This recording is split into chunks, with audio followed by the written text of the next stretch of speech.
Hey,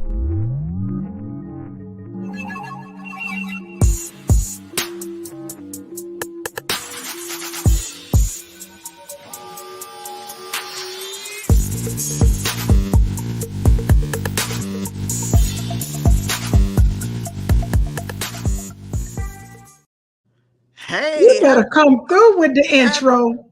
happy Pride, yo. Yes. Man, I That love it. intro was everything. Yeah. Well, a lot of times people don't get to see our intro unless they go to our Apple Podcast, which we are on Apple Podcast, and we're also on Spotify. So a lot of people don't get to see that. We got an outro too, girl. We official. I love it. Yes, absolutely. All right, so listen, it's Pride Month. We are full out in effect of Pride Month. There's Pride celebrations going on all across the U.S. I am visiting. I'm out of town, which is why you see the different background. But we got a great show tonight. The We got show a don't great stop. show.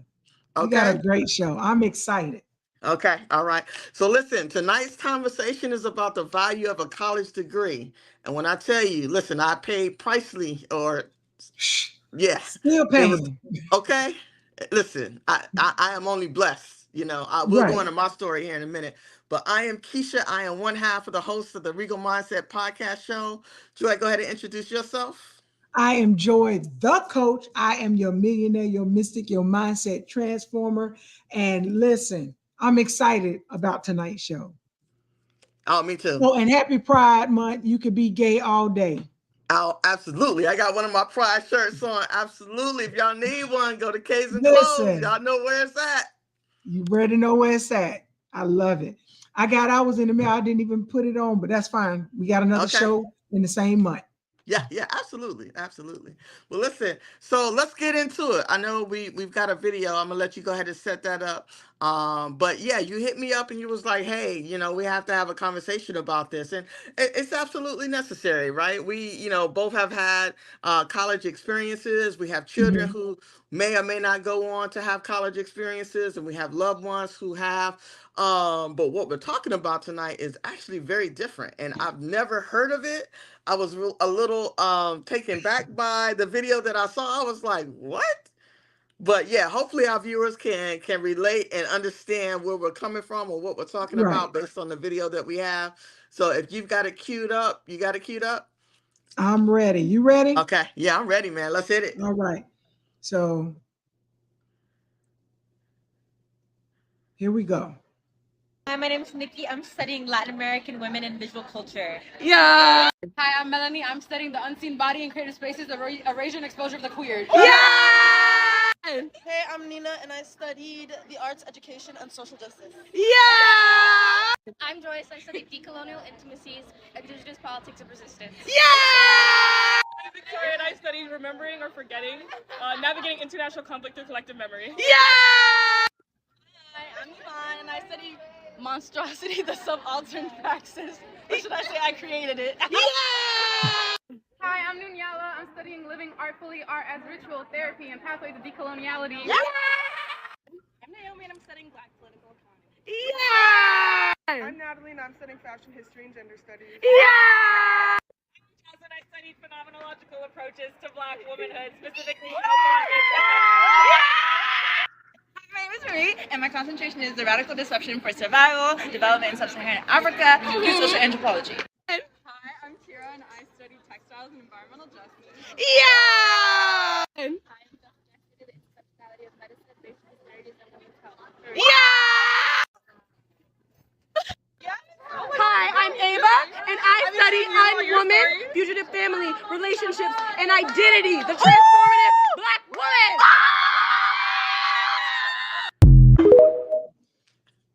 That was a lot to unpack. Yeah. It was beautiful. We Yeah. got a lot to unpack. Yeah, for sure. So what was your initial thoughts about, because to me, it sounded like they was making up degrees. I'm like, where they do that at? Right. So okay, give it some context. It's a legitimate school. It's in New York. It's expensive. We know that. It's an expensive school. That's first. So when I saw this TikTok, I was first like, what are these dummies doing? Yeah. But then I had to check my mindset because one, I realized like, okay, because the way we was raised, you go to school to get a degree that's relevant, that you supposed to be in that rat race of, I went to school, I got a degree in this is what I am. If I got a degree in law, I'm a lawyer, I'm doing X, Y, Z. Or if I get a degree in the arts or something like that, I'm not going to do anything with my life. If I get the degree in business, so you had to have a goal with that degree that benefited your life for a job or a career. So that was my first mindset. And I had to check myself because I'm like, when people get degrees, especially doctorates, they want you to create your own dissertation. Mm-hmm. So I assume that their degrees are in their dissertation, which makes sense because your dissertation is your final study of what you're presenting as like your case study, what have you. So I'm like, I can understand that. But then you had a lot of TikTokers that like when they would come up and tell their degree, he was like, yeah, can I have a mocha latte? And they go to the next girl with a degree. So you're not going to make my mocha latte. Like he was playing it like, oh, you're not going to be anything, which was unfortunately my first initial response. Okay. Because of the inherent thought that your degree is supposed to match career, your career match your lifetime till you die. But then I wanted to spin the perspective on it. I'm like, no, they got a degree in what mattered to them. Mm-hmm. And then we know in this new generation, they don't give 3 cares about the stuff we had to care about. At all. They're more socially responsible. They're more emotional, or not all of them. Majority of them are more emotionally intelligent. And so they join organizations for different reasons than people of our age join organizations. We join maybe for the longevity. We join for the opportunity. They join if that company is socially responsible. They join if that company supports Pride Month. What type of ERGs they have, what type of opportunities they have, and is that company more socially responsible to the environment? They have different reasons. And how I know, because I was on Indeed, like I am every day. I'm in a job. After I submitted the application, it gave back a survey saying, are you Generation Z? And then they had the generation after Z, which I think is Generation Alpha or something. I don't know. Then they were saying, why are you choosing a job? And it listed social responsibility.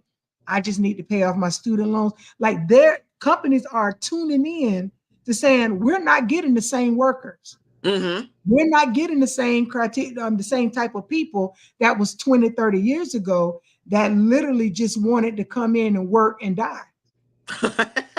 These people are quiet quitting. They're quiet managing. They're doing everything quietly. And companies are finding themselves having to readjust. Just like now, these companies are implementing coming back into the office. And people are like, absolutely not. Yeah. I've built my life on remote. You can't justify me being in the office is going to give you more productivity. So I'd rather go somewhere else. And then so it's that battle. So then I started looking at their degrees and I'm like, that's a clear picture to corporations. These younger generations don't care about being economically strong for you. Mm-hmm, mm-hmm. And if you are not in a position to understand why they took the direction, not saying their skill set cannot help your business, their degree don't care about your business. So who do you think is going to have to make the adjustment? Is it the other generations or is it the corporations? Because somebody got to be employed and somebody got to have some money. Somebody's going to have to. To me, I think it's going to be an even compromise. Okay. When it comes down to the generation, because they have to understand everybody. Some of these companies are still ran by baby boomers, just like our country is. They're ran by people of the greatest generation, people of the silent generation, and baby boomers, and some Gen Xers. So our mindsets are a little bit different than the millennials and Gen Z and all the rest of them. But then you also take in consideration that this is the only time where we have at least 4 to 5 generations in a corporate workspace. You're not going to find this time because baby boomers are retiring or dying, whichever one coming first. Gen X is like, I can sell my skill set on a different level. I don't really need to be here. Yeah. Millennial is like, give me one inconvenience and I'm out. Gen Z is like, I don't want to work anyway. I want to be a YouTuber. So you have these 4 generations in one corporate workspace, and the company is still being ran by baby boomers who thinking you need to be glued. It's 5:05. I'm not clocking out yet. I'm working mad overtime. It's not working that way. So I feel that the new generation is going to win because it's going to have to cause these corporations to make concessions. But then the companies are going to win because they're going to resource it out to somebody in the Philippines. They're going to resource it out to somebody in Malaysia somewhere to do the work that they're trying to get you to do for pennies on the dollar. Yeah. But you know what? What I also see come from that is more innovative ideas in which other companies are going to rise up in the sense that they're going to have it's going to be structured differently, right? It's going to look different. How they do business will look different. If the corporate America doesn't change or evolve the way it is now to this group of young whatever gen they are. I don't even know what generation they are. Right. Look, they'll pick a different name next week. Yeah. So They'll be Gen Green tomorrow. We don't know. Right. The rest of these other cats are coming up. So I think there's going to be an offset, but what I think will outweigh the way the world looks now, or the way the corporate world looks now, is based on how this new group of kids or young adults are dealing with, or how they are approaching their education. It's going to reflect that. It's not going to look like what it does now.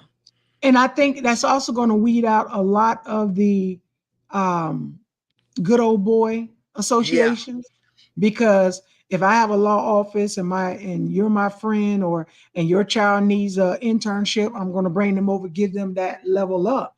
But then you're also looking at a lot of these generations, they don't want these mortgages. They don't want to be locked down. They want to be nomad. They want to go live off in their car. And I've never seen this many people willingly want to be homeless because they don't want the responsibility. It costs too much to live. So what are they doing? They're going to Bali, paying $450 a month and living their best life. Yeah. They're downgrading. A lot of them don't have the parent structure where they can go and live in their parents' house for a couple of years and save up. So they're like, why should I save up $100,000, $20,000 to put down on a house where I'm going to be house poor for the next 15 to 30 years when I can go take $15,000 and convert a van into a living, and I'll be in California this week while I'm on my laptop doing work. Yeah. Oh, you want me to come in the office? I found a new job. I mean, and then we look at it, how they've changed in the military, in the Air Force. They don't even send them out in combat no more. They're behind a screen with a hand controller navigating a drone to go drop bombs. And they're getting paid hazardous pay, by the way. Interesting. So it's going to be a lot of pull and tug of war. And these companies they're not spending their money because they're not putting their money in the places to support generations like this. They don't care about work-life balance because they've worked themselves to death. Retirement is their golden egg, where we know when it's time for us to retire, that money is not going to be available. So Facts. I think it's going to be a tug of war. But corporate America will, because corporate America is going to always be saved. They're not going to save the mom and pop shops. They're going to save the big businesses. But I still feel like there's going to have to be some adjustment there. They're going to have to. But to what extent, though? Because the law only protects but so much. And the corporate America is still like, well, we want you in the office. We want you here. we want this because you still got a mortgage and a rent payment on the building that you're in. That's not my problem. Right. When all I have to do is take calls all day. I can do that right here. Yeah. Because my commute to get to you, like one of my employers, I'm having that same discussion. You want me available 8 hours, but it's 5 hours out the day of my commute. It's an hour and a half to get to you. It's a 30-minute to walk from the parking lot. It's a 30-minute to walk back to the parking lot. And then it's an hour and a half to 2 hours to get back home. You're not getting all of me. You just had me. And I'm like, what do I do require me to physically be in that space? But in their head, if I can see you, then I can better oversee you. And that doesn't work for anybody. That's micromanaging. Yeah. It actually is. Yeah, you're right. So listen, I did a little research, right? So after you sent me the video, I was like really taken back, like I said. And when I initially heard the video, it really sounded as if these young ladies were making up degrees. And I'm like, why would these people, one, go to spend all this money at an NYU school? NYU. And two, okay. And two, what would prompt them, or what were their thought process behind, this is what I would like to do, and this is what my degree would say. So when I looked it up, it says that it's a Gallatin School of the Individualized Study. And so it's basically called Gallatin, is the term that they use. The school, again, is actually in New York. It's NYC. And that's the only school that I found, right? So if there are others, and it could be, right?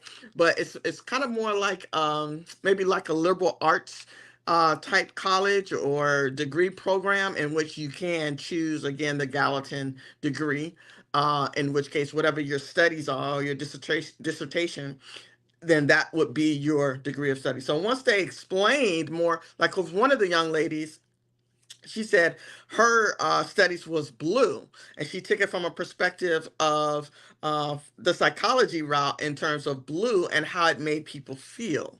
And her studies was around not just the color blue, but blue and all the other nuances that come with that, the feelings, the thoughts, and what people's mind changes when they think of the word blue or when they see the word blue. Right. So that gave it a little bit more context for me. But still, I know how much my college degrees cost, and I could not have dared share it with my mother. I would love to go to school for XYZ, just whatever. But think about it. Get their support. The PowerPoints that they give you when you go to interviews, wear blue. Why? Because of that color, how it attracts, how it makes the person that's interviewing you feel. It makes you feel open, makes you feel free, different colors of blue. You got that power blue. It's a base bottom suit that you can match within it. Like, that is legitimately true. But then we had to pick degrees that was already outlined. So they made us study a particular degree. But if I could have picked something, I would probably, if this was available, I probably would have picked something like that. Because as free thinkers, you're thinking like, okay, what if I would have studied, like one said, the decolonization of something? How important it is when we're dealing with colonizers and individual and how they impact the indigenous people, African Americans. So that was a legitimate study. That doesn't mean she has to work in that field. She's saying that I studied something that was important to me so that I could be a subject matter expert in this topic. I can be on panels. I can be in the UN. I can do all of these political things because her degree is more political than anything. It's social, but it's more political because you are expert in what colonization and how it impacts people. One was talking about memory care. And I was like, we don't have enough study on people that has dementia and Alzheimer's and stuff like that. Look how impactful she can be in the medical community as an expert in memory care. One said Black economics. Tell me how important that is. Black Wall Street. There we go. Let's look at it. Exactly. So when I started listening to them, because what our minds were registered to hear, an MBA with accounting. That's what our minds was here. But when you really listen, it was like that. You basically is an accountant, but you're only focusing on black dollars. Got it. Yeah. And you know what they've done? No, I'm sorry. What they've done, if they've removed any walls, any boxes that they were trying to, that institutions try to put us in, like you and I, like you said, we had to choose. We had to fit our thought of how we wanted our life into what they already had outlined. Exactly. They discarded the box. They refused to be in walls or it's over. This is what we want to do, and y'all gonna have to conform. Exactly. So no matter how I title it, it's still a category that makes sense. Yeah. Like I'm telling you, I begin to think about that, and I'm like, damn, why wasn't this a couple of back in 2013 when I started going to school? Yeah. And it's too late for me to change now, but I would have picked something. Like, it just makes sense because it makes you do such a research in your subject matter to make you an expert. Mm-hmm.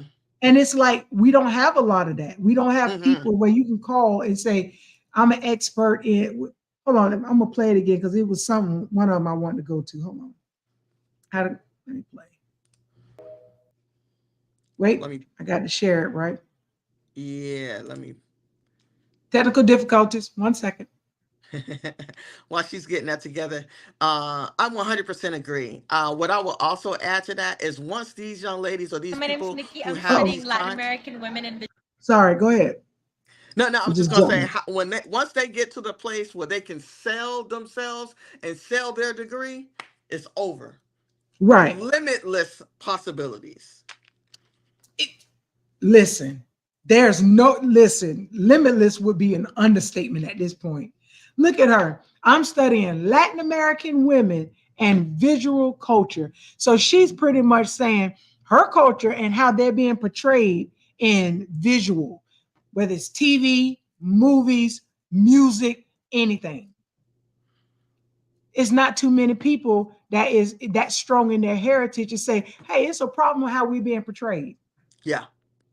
Then you got, let me go to the next. Culture. Yeah. Hi, I'm Melanie. I'm studying the unseen body and creative spaces. The unseen body and creative spaces of erasure. And wait, am I saying that right? Whatever. Yeah, erasure and exposure of the queer. Think about that. I just want to know what how they're removing queerness and how I was like, girl, I love it. I love it. The erasure and exposure of the queer. Yeah! Hey, I'm Nina, and she's studying arts education and social justice. Arts education and social justice. Yeah. So, okay, social justice and arts education, because now they're removing the arts out of school. Yeah. And how important it is and how it impacts social. So we ain't got to go through all of them, but look at these. These make sense. And where would she be able, if she wanted to go into a corporate space, where would she be able to go? So if you're looking at, so that means you would do well in the education arena to where you're advocating for the arts for school. You can go on to get a doctorate and you can actually be a superintendent for school because now you're pushing the agenda of educating kids and allowing them to be free in the arts and how it impacts them to where they're more socially sound. It ain't just focused on you playing football or basketball. It's focused on you and how you allowing yourself to be so artistic and how it's allowing you to be more social. That made plenty of sense to me. Plenty. Yeah. Plenty. Yeah, I agree. It's just mind-boggling. It is. It is. But yeah, I would have loved to done that. I don't know what the degree would be in. I would have to make up something. But it's like when you have so many things that you just have to study, you have to use other people's information to formulate that study, and it limits you. Like, for example, if we had to go to get our degrees, whether it was in criminal justice, they already got books for criminal justice. They didn't allow you to read or to study outside of those books or what wasn't, but you couldn't go outside and get an article. You couldn't go outside into international space and understand their criminal justice. They will only give you information off the criminal justice system that we have here, which we always know is unfair and biased. But what if they would allow that person who's studying criminal justice to study internationally? Because if we want to be honest, Norway has the best criminal system possible. Or when that guy went over there to Korea, tore down that dang sign, and they flogged him and incarcerated him there, maybe he would have known better if he would have been able to understand how other countries' justice system work. You going over there spitting on the ground at Singapore and you in jail for the rest of your life. Listen, they only limit the information to how it impacts us, not how it impacts them. And then when you go over there, you want to call for America to come and save you. Okay.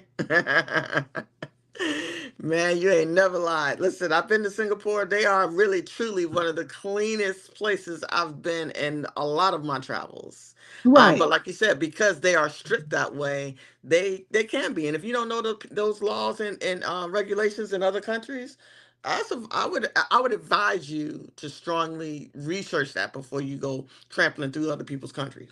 Especially if you in Pride Month, you want to go to Morocco and Dubai and be hugged up, they're gonna hug you up. Okay, listen. You better put on clothes. Don't go out there with that craziness. I told my wife, I said, we're not gonna be gay in Dubai, ma'am. In my eyes, you got a husband. Go on over there. I'm gonna have on a head wrap and everything. We're not playing them games. And in certain parts of Jamaica, so it's like, what would have happened if people who studied criminal law would have been able to study other criminal laws in international countries and compare it to America and have a good argument on why our system is broken? Yeah. Or why our system works. Mm-hmm. They didn't give them that space. Why do you think now is the time that, and I don't know how long this degree program has been in place, right? So if someone has been to NYU, the Gallatin, do the Gallatin course or program, please let us know in the comments.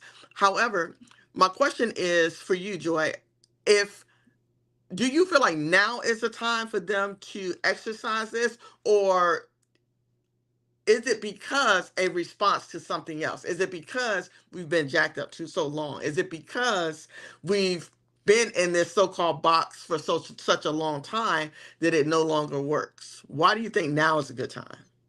I think now is a good time because partially what you said, one, things are shifting. Yeah. Two, this newer generation is not trying to be bothered with school. So schools are losing money. They're not getting it. We're not driving our kids to go to college anymore. That was our parents' idea for us because college was the golden ticket. But you don't need that now. I need the certification. And if I would have got my PMP before I got my master's degree, I would have been well off. That my master's degree ain't doing me, it's serving me nothing but a beautiful thing on the wall. Hey, I'm right so there when with you look at that, it's not a requirement for a degree. The requirement came in when they had to make it segregate. They could have to desegregate the opportunities that was becoming available for people of color. Because if there was no degree, anybody can get it. But to keep it white, and we know only white people can go to school, then we're gonna tell you had to have at least an associate's. Well, then now we're getting associates. Well, now you need a bachelor's. Now we're getting back. Now you need a master's. We got a master's. Now you need a doctorate. Come on now. No matter how high you throw up or lower the pole, we're gonna limbo up under it. They kept moving so now, right? So now schools they pivoted to life experience and competency degree programs. You don't have to read these books. We just want to make sure that you said who you are and what you did and how your life experience resonates with our curriculum. We give you a degree. Then now they're saying, why don't you pick your own degree? Because at the end of the day, we need your money. Two, the government even though they fund a lot of these through student loans, it's a way to keep us at bay and knowing that they can ruin our life if we don't pay them back. That's a 120-year commitment that I have to make to you. So it's still about the almighty dollar. So again, the government is being reactive to the generations, to what's going on, because now if you look on all of these TikTok stuff, everything said you don't have to have a degree. I was a college dropout. I didn't do this. I didn't do that. And it makes kids appeal to, I'm not going to go to school. I'm going to play YouTube all day. I'm gonna get videos to where I got two dolls fighting and become a millionaire like what's that little boy? It's a little boy who does it. Dang, I can't think of his name. He's in every store now. A little Asian looking boy. And he started out with playing with toys on YouTube. Dylan? It gained, and now his dad made him into this international multimillionaire. He got toys in Walmart, toys and everywhere. He has his own line of toys, and it's like playing on YouTube. So is it possible? Yes, but is it for everybody? No. Right. So I think that it's a response to these kids don't want these papers anymore. And if I go in there with a degree that says liberal arts, they're looking at me like, well, we need a degree in business. Okay, well, then go to the next candidate. I'm going to tell you what I think it is. I think that a lot of people, especially in my age range, let's say 45 to 50, and maybe even younger, realize that school or colleges are now a scam. And I say they're a scam because, like you said, you don't necessarily need to pay 50, 60, 70, 80. I had as upwards around $173,000 in school education. That is ridiculous. Ridiculous. Ridiculous. And the cost of going to school for housing, for school itself, for whatever degree program they want to fit you into their little curriculum, right?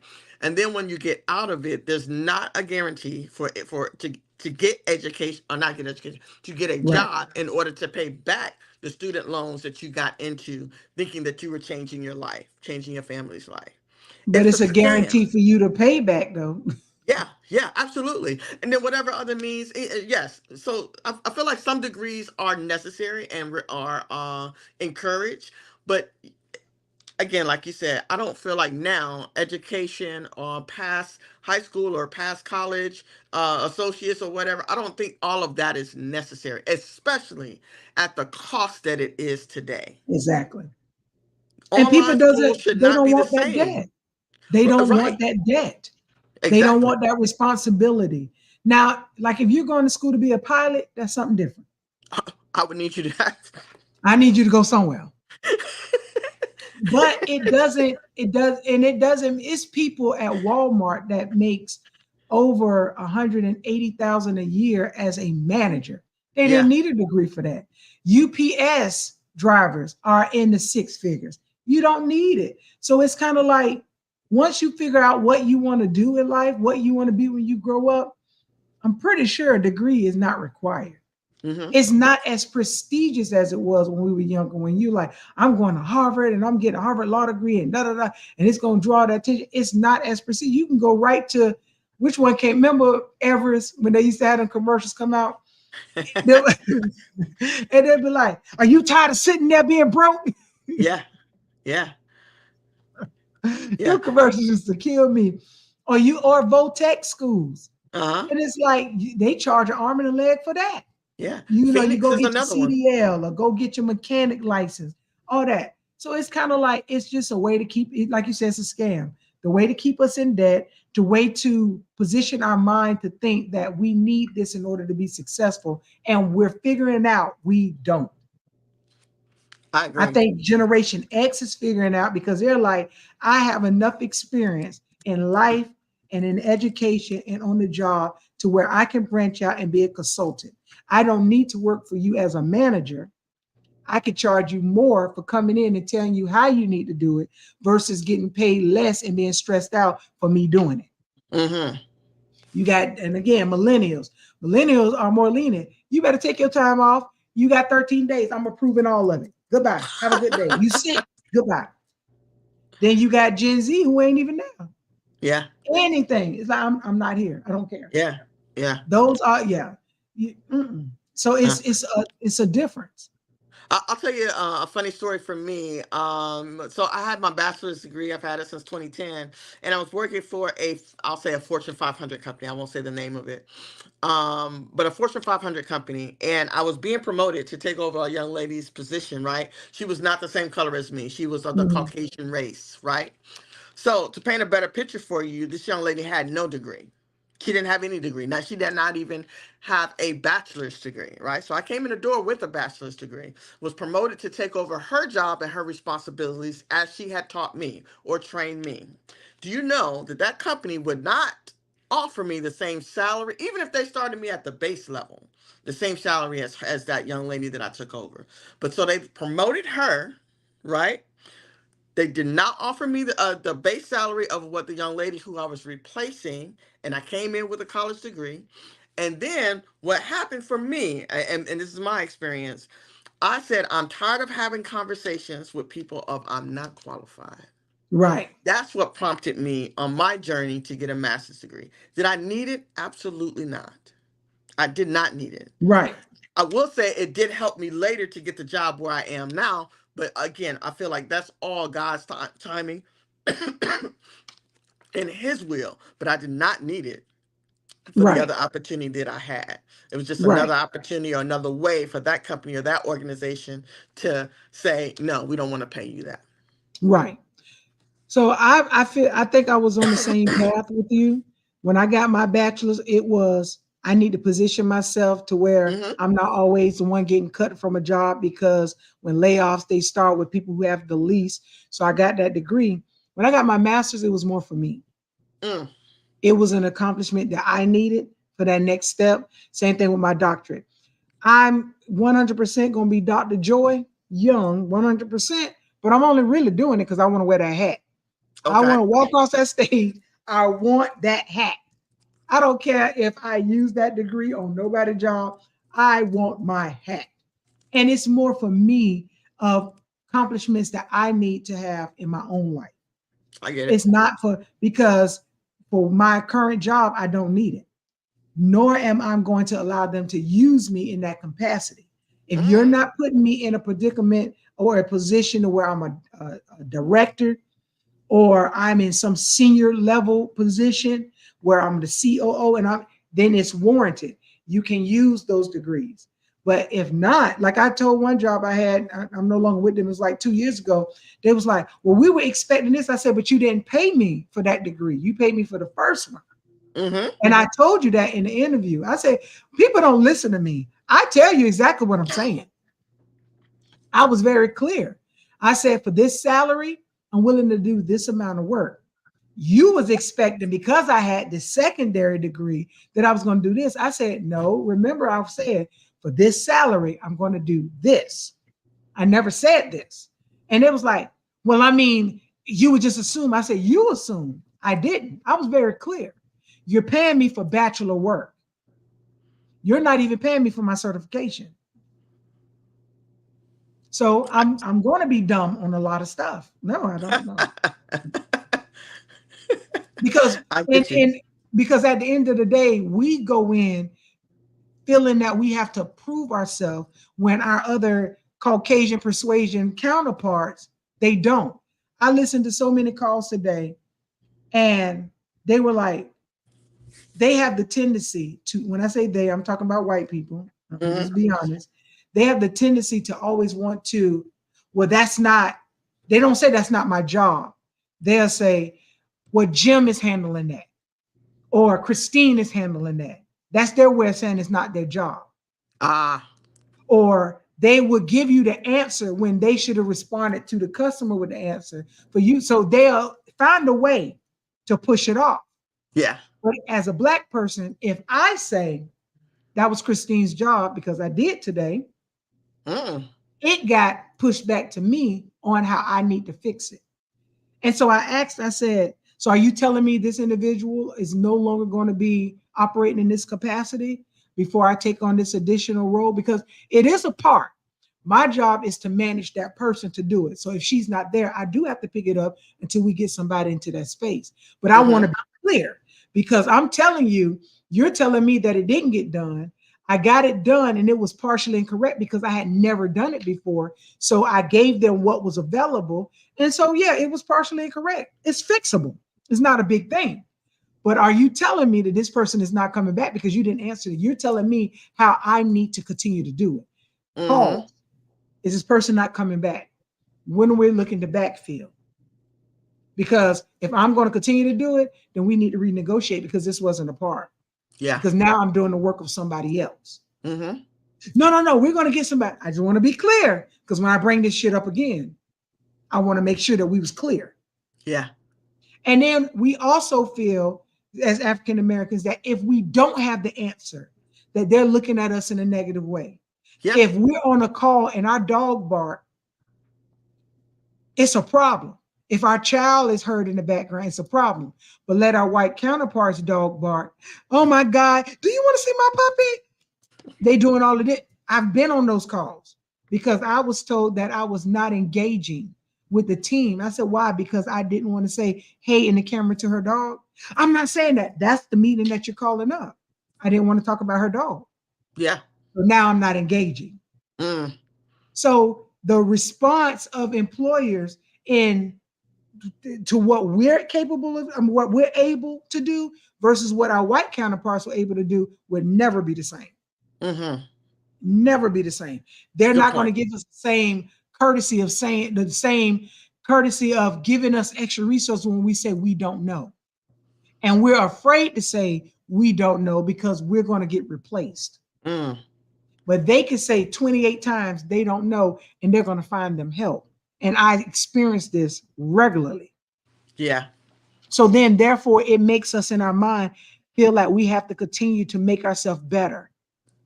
When in all actuality, no, we just need to, like you said, in all God's timing, be positioned in the right place to show our true skill set. And people and having individuals that understand that in position to say, hey, no, I need to put you over here because you're going to be fantastic here. And it's additional money. Yeah. Yeah. We can't use them older people who go make decisions on the golf course. That's true. But you know what? I'll also add to that, and it's slightly off topic in terms of the value of a college education. But in my position or the company organization I work for, I don't see very many of us being willing or forthcoming to help usher in more people who look like us. Oh no, we gatekeepers.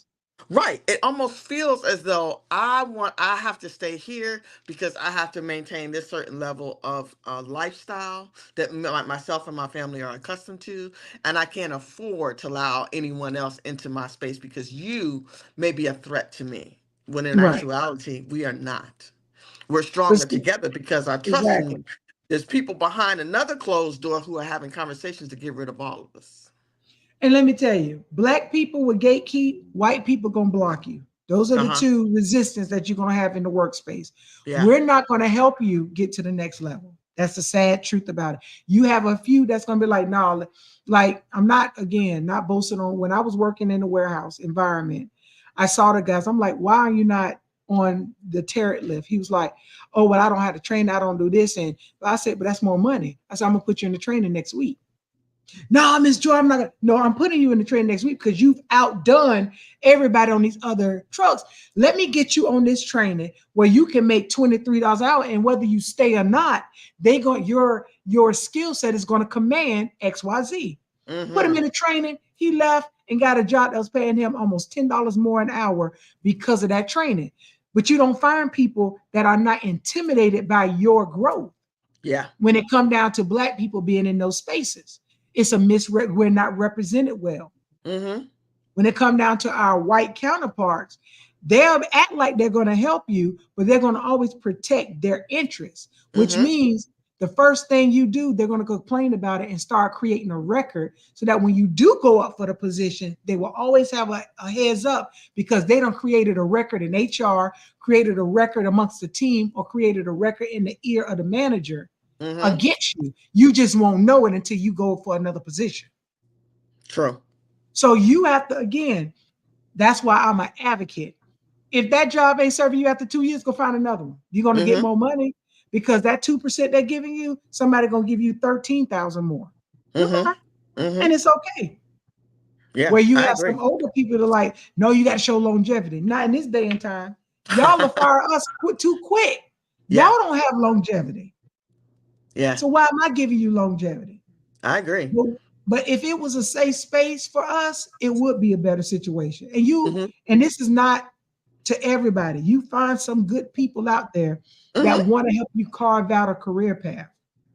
But if you don't advocate for yourself, if you're not involved in your career path, you're not going anywhere. Yeah. You have one thing I failed, Keisha, is networking. I never networked at job. I stuck to myself, did my job. Yeah. And when it came down to COVID reduction of force, they bounced my behind right out there because I had nobody to vouch for me because I didn't network with nobody. Nobody could speak good of me. Yeah. That's a good point.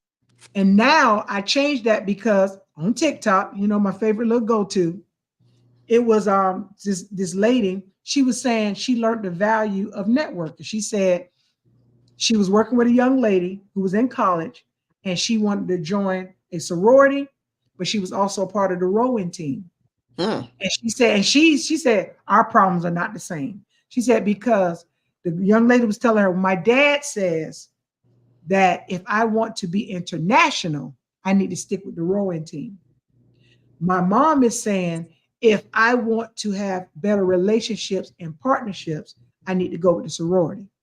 She said, I went with the sorority and now I'm like the COO of whatever, because they help each other grow. It's a network.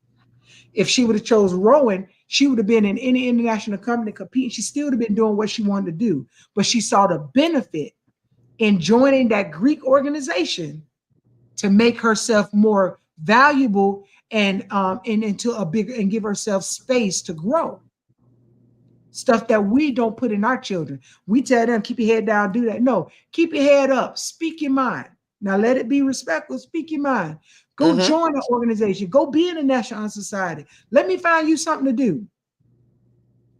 Go join a Greek organization. It does have value. Just the right ones. Now y'all be joining these little pickaninny ones that ain't gonna get you nowhere. Yeah. That's another show. That's another show. Yeah. But it's networking will get you in places that your degree won't. That's a good nugget. That's a good nugget. You know what else I'll add? I'll also tell my kids, I said, you should not be the last person to know anything, right? So don't be afraid to share the knowledge and information that you've learned. If it's going to help someone else, then it can help someone else, right?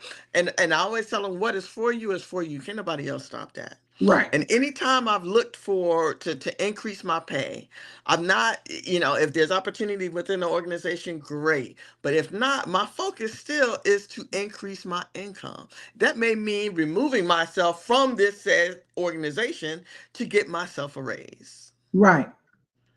So absolutely. I'm not connected or tied to, married to any one organization. I still have a goal for myself and my family, and if that means it's time to increase in my check, then I need to do so. Exactly. Yeah. I would say, especially for African Americans, it's three things that we can really truly benefit off of. One, camaraderie. You need to partner with people. You need to network. You need to get out there. Communication. You need to learn how to talk to people. Yeah. You need to learn how to handle conflict, because all conflict ain't bad. True. You need to be able to handle stress well. And then the next thing we need to do is learn negotiation, because we don't negotiate our salaries. We don't negotiate our benefits. And the good thing about the employment and labor law now, you can talk about your salary. That is not against the law. It's against the law for the company to tell you not to. So if you're talking to your buddy and you're like, tell I make $113,000 a year, and it was like, well, I make 145, and we're doing the same thing. That's how I was able to sue this one company 5 years ago and got back pay. Because why are we doing the same work? I have a degree, like I have 2 degrees. I have a certification. I got 14 years experience. Well, at that time, 10 years experience. And this gentleman only has, I think he had like 20 years experience, but no degree, no this, no. So we're not even on the same playing field. Why is he making damn near $45,000, $50,000 more than me? Mm-hmm. Well, we waited this way. Well, you owe me. Run me my coins. Run me my coins. It is encouraged to talk about salaries because it's called equal pay. You cannot do the same work and they get paid more unless it is extremely justified. If they got 25 years experience and 4 degrees, shut up and take your pay. But if y'all even playing field, or she fresh out of college and she come in making 100,000 and you making 85, I got some questions. For sure. Somebody did better do some explaining, Lucy. Somebody better come up. Because I'm taking it out of her, I'm taking it out of y'all. Y'all pick which one. Because what I'm going to do is I'm going to go find me, after I address it with you and give you opportunity to fix it, I'm going to leave, and I'm not going to leave with notice. Yeah. You're going to wake up and everything is going to be sitting at that desk. I've done that twice. We've talked about that before. And you know what? You have convinced me thoroughly that, yeah, if 2 weeks notice, as we normally have been trained or conditioned to do, is not necessary. It's not necessary. Is it a courtesy? Absolutely. But why? Especially if I'm leaving for a reason on your behalf, whether you didn't compensate me well, something like that. Yeah. No, if there's an issue, I'm not giving you this. Go find out. Yeah. You will find out very quickly while I'm not there. I remember this is a long time ago. This is not too long when I moved to Owens Mills, and I was working for this company called Global Payments. And it was a customer service job. And I'm there, and I got another job, and the guy, he royally pissed me off. And I'm a Cancer.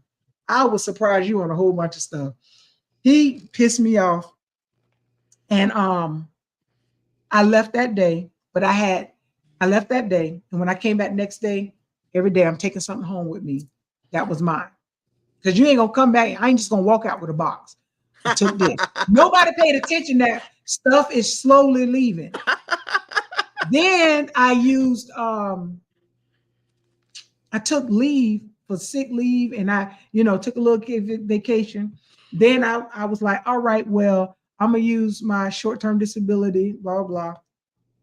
And then I was supposed to come back. No, something happened, and they called me. They was like, all of your things are gone. I said, my stuff been gone for 3 months. And it was like, so you, absolutely not. You didn't notice that I wasn't even down. I would plan a way of escape. Because my first reaction is always, oh no, then I think about it, let me calm down. I got you, homeboy. You will never know I'm gone. Yeah. Man, it's like that lady, that judge that they had on the news. She was on payroll for years, and nobody had ever seen her in the courtroom because she kept postponing everything. It's not my fault you didn't come check. Because this is where they called me. My leave didn't get approved because I never really filed the paperwork. I just filed a claim. Took that time off, and I was already on another job. I was living my best life. I had to move to the other side of town and everything. And my claim didn't get approved. And it was like, you haven't been back. Sorry.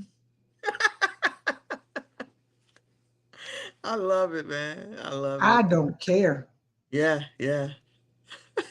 I've had my one job call me on the phone. Well, we're doing a reduction. I said, oh, that's perfectly fine because you're interrupting me. I'm in training at my new job. He was like, what? Child, I had to take the day off. Listen, I'm going to transition the way that's successful for me, not for you. Yeah. I don't owe you that. Yeah. I would agree with that. I would agree. So I want to make sure that we answer this question right. The value of college the value of a college degree. Is it worth it? What's your opinion?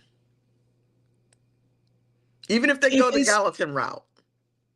The value of a degree, no, it's not worth it. Okay. Because it's the reason why I say it's not worth it, because if it's the value that the school puts on it or the value that society puts on it, it's not worth it. But if it's a value that you put on it, like their programs, the Gallatin programs, or the fact that I'm getting my degrees for me, I want to be called Dr. Joy Young. I don't have to be on nobody's payroll for that. Yeah. So if you value it, because you are your greatest commodity. So if it's something for you, it has the best value. But if it's for them, absolutely not. It's not worth it. You can go get you go be a scrum master and get a certification in a weekend. That's a and come out, and scrum masters make like $120 a year fresh out the pocket. So no. What about you? I would say no, it is not of value, right? And the reason that it's not for me is that the cost that is associated with any college degree on any level, whether it's an associate's, a bachelor's, master's, or doctorate, the value that they place on it for teaching you the skills that you're to learn at that institution is not worth. It's not worth it. It's all the time that you have to invest in it, and the costs and the fees that's associated, and then of course, if you have loans, that the interest that they tack on top of that, it is, for me, it is just not worth it. It is not worth it. It's not. Yeah, they seriously need to reevaluate their costs and fees. And I get that it's a business, but you gouging me just because you want to place or offer me a degree at the end of this commitment or this agreement, it just the math ain't mathing for me. It's just not adding up. It's not. It's not. And especially when there's other countries that offer free education. Yeah, that part. So we're the only ones charging for it. Then if we decide to go to, then we go to a different state, then now I'm getting charged more because I don't belong to that state. Help me make that make sense. Yeah, it's just a way for them to gouge you. It's just, that's it. That's it, because they're selling you a dream. This is part of the American dream. Just like a mortgage is a part of American dream. Yep. 401k, the American dream. Yeah. Pension, American dream. Social Security, American dream. Whose dream? That's not my dream. And I'm woke. Why are we still in it? Good point. I do got a White House. I ain't got no picket fence. But my thing is, but whose dream? Because I'm not, right now they're telling us, well, it was 62, now it's 65. And now it's going to be what, 72? So you want me to work until I'm 72 years old? I don't want to work now at 45. Okay. And some of us started in our early 20s. Well, working, my first job was at 15. Yeah, that's 50 plus years. You want me to work for what? I would have been 60 years in the workforce to retire at 7. You kid, not me. That's just crazy. That's crazy to me. Not me. And then that's what you're selling to the younger generation.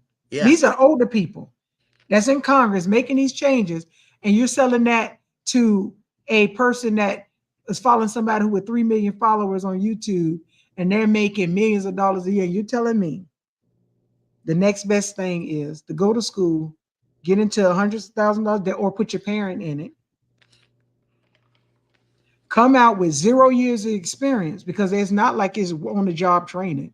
True. 0 years of experience to be in a rat race for $60,000 a year. Because after taxes, you're only getting 40. And let's pull out the old trusty calculator. Yeah. So if after tax, so if I get offered a job fresh out of college with $100,000 worth of debt in student loans, I'm gonna calculate that, and I get $60,000 a year. So after insurance, after taxes, after any other benefits, I'm bringing home maybe like $45,000. So if we divide that by 12, that's $3,750 a month that I have to live off of. A month, $3,750, but my rent is $2,000. The math is not mathing. It's not mathing because now I got $1,750, but my car note is $600. I got $1,150. My car insurance is $300. I got $850. I gotta eat. Let's take out $200. Now I got $650. Do I want a little clothes here now and again? That's another $200. I got $450. I can't go to my mom's house. I ain't going out. I can't be in Miami. I ain't got. Oh, I forgot my light bill, my water bill. So let's say Insurance, that's $300. Investments, you can't. 150. I can't do investments because I only got $150 left. Yeah. So make that make sense. I got $150 left. That's gas in the car.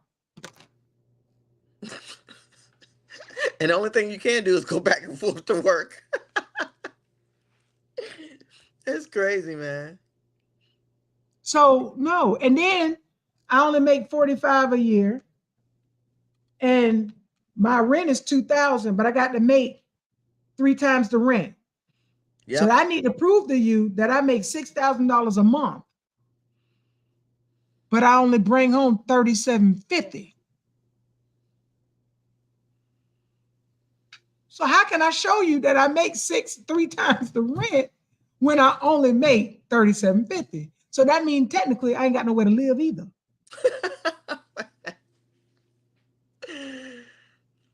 So the value of a college degree, absolutely not. Not at all. Not and then at you're all. paying the teachers the $45,000 to teach it to us.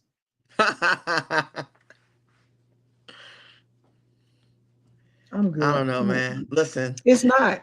Yeah, we encourage you guys again to do your own research, right? So it's not for everybody, right? College, but for those people who find value in it and who it has helped, we would love to hear your perspective or your side of it. Again, Coach Joy and I are both college educated.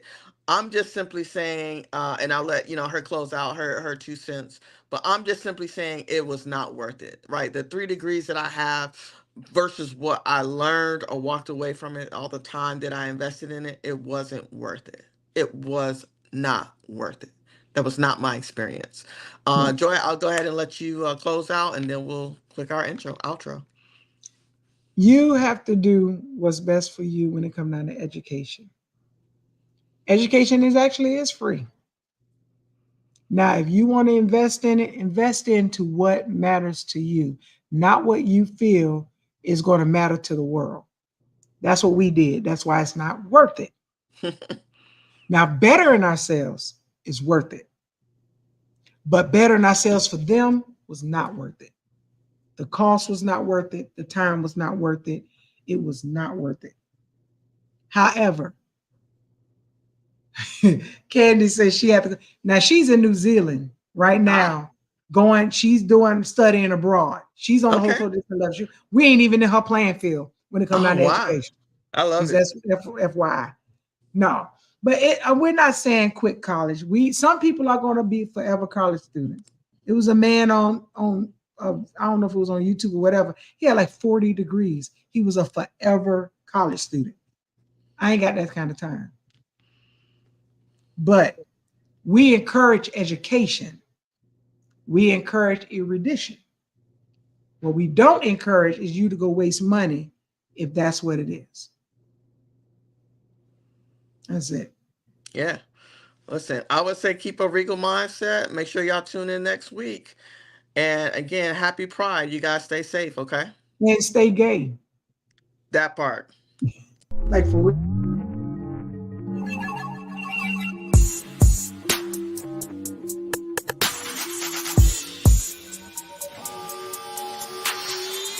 Podcast.